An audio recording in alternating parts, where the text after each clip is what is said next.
And we are continuing to follow breaking news tonight. Donald Trump is guilty on 34 felonies.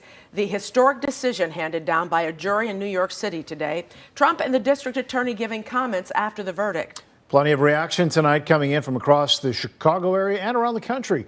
WGN's Dana Rebick and Angelica Sanchez will have more on that in just a moment. First, WGN's Jenna Barnes has been following the verdict all day. Joins us now to break down the ruling. Kind of surprised it came pretty quickly. It happened really fast. Even Trump's own defense team says they were surprised when they learned that the jury had reached a verdict today. Pretty quickly after this 6-week trial, former President Donald Trump is now a convicted felon.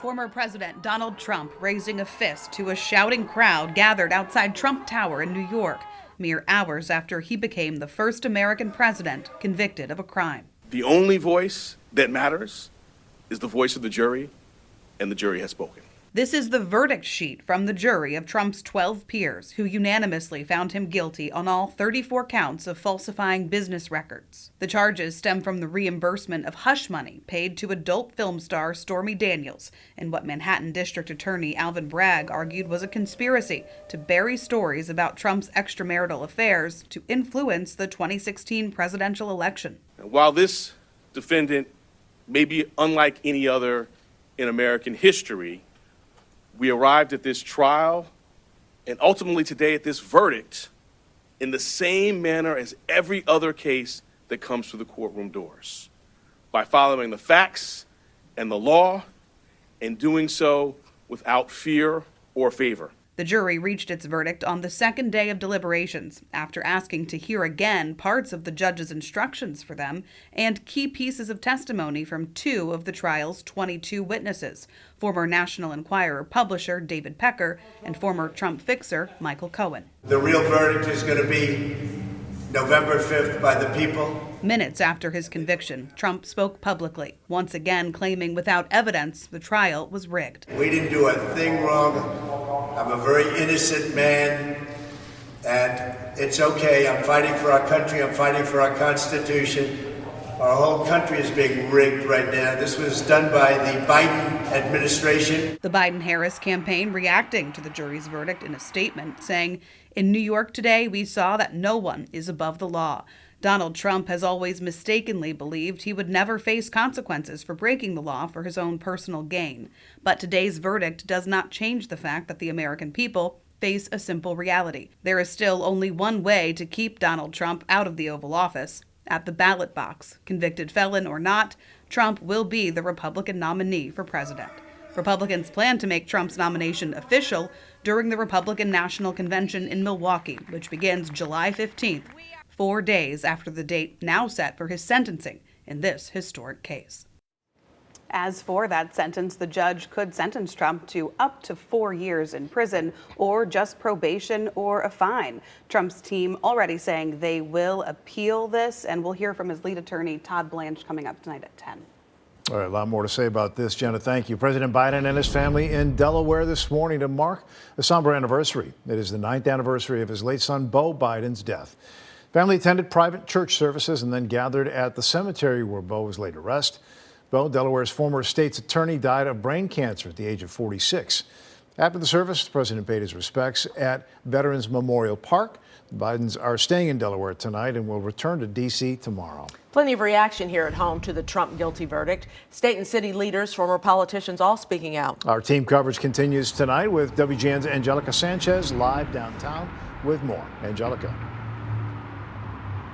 Well, some local leaders say that justice prevailed today and that the former president is being held accountable. However, his supporters say this was far from a fair trial. Chicago Mayor Brandon Johnson says justice has been served. Justice spoke very loudly today. The mayor spoke with reporters after a jury found former President Donald Trump guilty of 34 felony counts in a hush money trial in New York. You know, this is how the process works. And again, justice being served in this moment is critical for our democracy. Other Democrats, like Representative Mike Quigley, say the justice system prevailed. In a statement, he says in part, "I have always said no one is above the law, not even a former president." Governor J.B. Pritzker echoed a similar statement, in part saying, "Justice has been served. After facing a jury of his peers, Donald Trump is exposed as the liar and fraud that he is. Trump evaded the law to deceive voters, and today, the law caught up with him." The Illinois Republican Party came out with a statement of their own, calling the trial political persecution and a weaponization of the judicial system. Well, on a personal level, my heart aches for President Trump, but as an American citizen, my heart is broken for our country. Former Illinois Governor Rod Blagojevich is speaking out in support of the former president. For me, it's deja vu all over again because it was Republican prosecutors who did what they did to me. Trump commuted the former governor's 14-year sentence after serving 8 years in prison. He insists the trial against the former president was far from fair. It's wrong whether Democrats do it to Republicans or Republicans do it to Democrats. The rule of law and the Constitution is really on trial now. Former President Trump has already begun a fundraising campaign asking his supporters to donate. Reporting live in the Loop tonight, Angelica Sanchez, WGN News. All right, thanks so much, Angelica. Well, huge crowds gathered outside the courtroom when it was announced the jury had reached a verdict. Elected leaders sharing their thoughts as the results were announced. WGN's Dana Rebick is here. Hi, Dana. Well, we are hearing from both elected leaders, also members of the public, many standing outside of the Manhattan courthouse. Some supporters seem to be unfazed by this verdict, and those who do not support President Trump do feel that justice was served. As the verdict came down, the reaction poured in. New Yorkers giving their take on the outcome of the Trump hush money trial. Because he's guilty. He did it. It's so clear. The evidence was amazing, outstanding. So well deserved, and it's about time.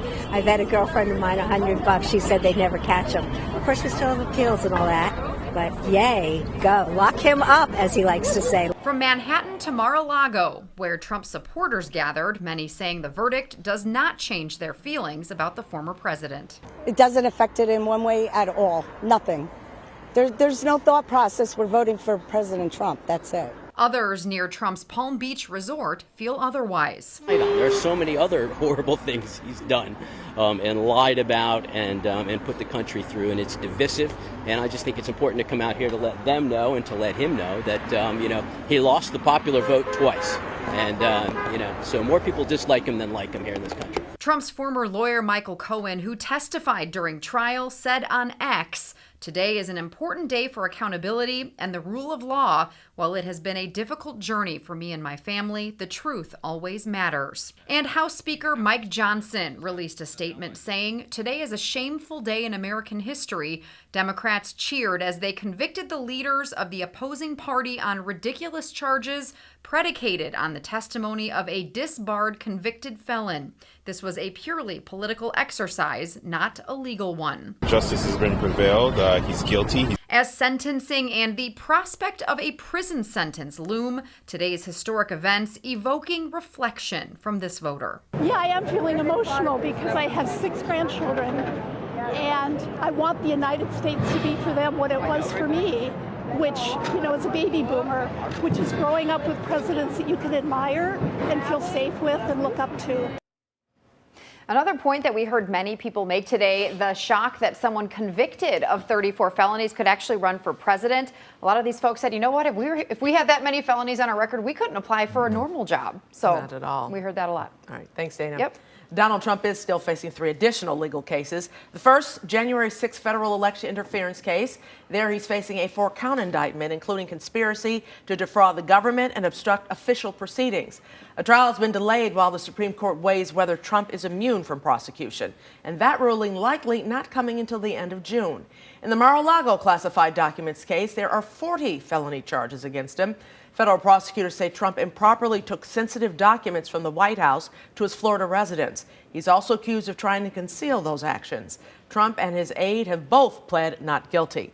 This case has been stalled by a long list of legal motions. In Georgia, the former president's facing 10 felony charges. Prosecutors there say he tried to overturn his 2020 election loss by pressuring local officials there. Movement in the case has been delayed amid a separate legal battle over District Attorney Fani Willis's alleged conflict of interest. Legal experts say it's unlikely any of these cases will go to trial before the November election. Joining us now to discuss it all is the host of the WGN Political Report, Paul Lisek. Hello again, Paul. Hello again, my friends. So 3 other cases. Will this guilty verdict today have any impact on those other cases in any way? No, this case won't impact the other three, Micah. I mean, and you went through a nice recitation of what's likely to happen. I think the only one that even has the possibility of being seen before November would be the January 6th case in D.C. That does depend, as you said, on the Supreme Court. The Supreme Court is not going to grant a president total immunity, but they could very well say it depends on certain circumstances, send it back to the D.C. court, tell Judge Chutkan that she's got to walk through all those circumstances. However she rules will lead to more appeals. And so that's why I don't think that one makes it either. But, you know, if Jack Smith decides to amend his indictment to say, I'm just going to go for a couple of things that even Trump's lawyer in front of the Supreme Court said are personal things, he could try that. That would be the best shot. But whatever the judge does will get appealed. So I just don't see this happening before November. But in this New York case, Paul, take us through this. What happens through this appeal process with his attorney?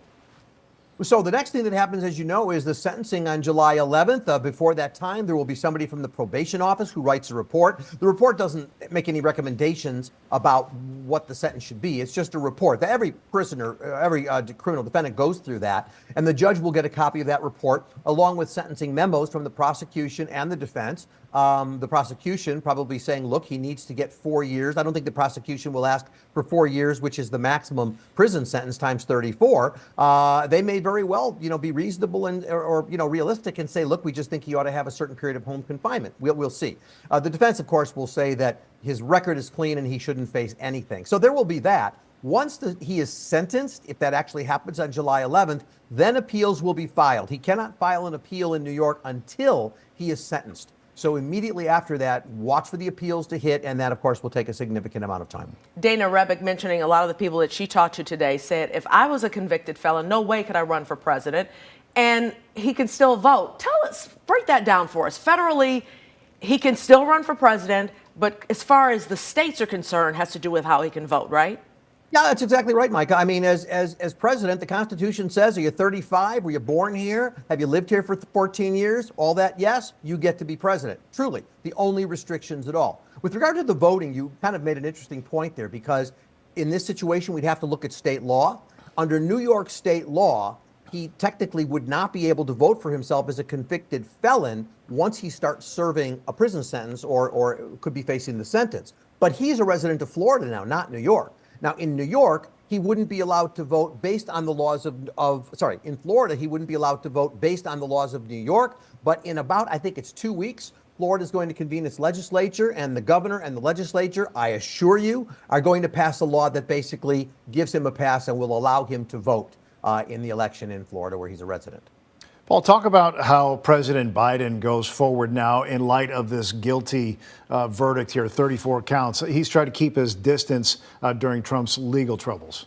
Yeah, he really has. He's made very little comment about this trial at all. Kidded him a little bit when he sort of said, hey, let's debate. I hear you're free on Wednesdays, which was the day the trial was off. That's about all Biden has done. Now, former President Trump has announced he's going to give a speech tomorrow at 9 o'clock our time. So I don't know what he's going to say. I have no idea. It may be more about the witch hunt and all that kind of thing. But we'll see what he says and whether or not anywhere in there is some sort of challenge to Biden and or the Democrats. So Biden's in Delaware. He took today off because he's honoring the anniversary of the death of his son, Beau. But I'm going to guess that Biden will choose or will be advised to speak at some point. It's a tricky situation because he's got to keep it legal, not political. We'll see also, the debate actually happens before the sentencing. That's June 27th. Really interesting to see how the anchors from CNN, who will moderate that, bring this topic up, what questions they pose about it, and how the former and current president address it. After the verdict came down, Donald Trump did speak, calling this a rigged system, blaming the verdict on Joe Biden and blaming it on the Democrats. How much truth is there in that? Look, Trump supporters, believe all of that. The bottom line is that there is no connection between the federal government and the state system. So Biden had no input about whatever went on there. Even if this were a federal case, I always point out that if Biden truly was controlling the justice system, I don't think his son would be indicted. And by the way, his son, Hunter, faces trial starting next week on the gun charges. So we could see a verdict in that case in the next few weeks, and all of that happening very soon. So, there are some little equal levels here of justice that are affecting both sides. Senator Robert Menendez, also under trial. He's a Democrat. So I understand it's a great line to say the whole world is up against Trump and stuff. It's just not the way the system is working. I understand people have parties and, that Alvin Bragg is a Democrat, that kind of thing. But that's just not what propels all of this. And so keep in mind, the bottom line is that it wasn't Alvin Bragg or Joe Biden or even Judge Merchan who convicted President Trump. It was 12 citizens, his peers, selected from the community, approved by his lawyers, along with the prosecution, to make a decision in this case. And that's who's made the decision. Nobody else. Well, having said all that, and that leads to this point, Paul, whenever Trump gets a decision that he doesn't like, whether it's the 2020 election loss or this loss in his trial, he says it's rigged, and it resonates with his followers. They go deeper with it. Why do you think that is, and how does that keep moving forward till November? Well, they believe so strongly in him. Remember, he had the same reaction after he got hit with the civil fraud case in New York and the E.G. Carroll case. So all of these things has produced very similar responses from him. I mean, look, the Trump team sent out a request for funds tonight for donations almost immediately after the verdict came down. And my understanding is from checking it out that the website crashed. Now, whether it crashed because it was so busy with people sending donations, I'm not sure. But clearly there's an indication from his team that it really triggered people. So his supporters are angry. His supporters want to do something. Sending money, I guess, is one of the things they can do. He's requested that they do so. And I imagine that will continue. But, the future of the election really isn't about any change in his supporters. They're going nowhere. They will do anything for him, and anything he says works for them. So this is really going to be about those who are on the fence or weren't sure what to do. And this decision may not mean they vote for Biden, could mean they stay home, could mean they vote for another candidate. But there are some polls that suggest that at least for a certain group of people, the conviction will impact their thought process and potentially their vote. And quickly, Paul, you are an expert on juries. Why do you think the verdict came down so quickly? Well, Mike, it depends on what you mean by quickly. They spent over 8 hours and a couple of days on it. In many ways, while there were some complex things about the law involved in the case, the facts were pretty well straightforward. Here's the checks, here's the, it was all pretty much there. They spent a couple of days, they had some things clarified, and there may not have been much disagreement among the jurors that forced them to stay another day or so to say we need to fight this out. It would seem that even Trump supporters, and I'll bet in time we will learn that there are Republicans and Trump supporters on that jury. I think we will find out in the end. They all looked at the evidence and said, no, under this law, he's guilty of these crimes. Paul, thanks for your thoughts all evening long. We appreciate it. You got it. We'll see you tomorrow night, too, on set. Yep. All right. Stay with WGN for continuing coverage of the guilty verdicts in former President Trump's hush money trial. Jenna and Angelica will be back with more analysis and more reaction coming up on the news at 10. And you can find all of today's coverage online at WGNTV.com and on the WGN News app.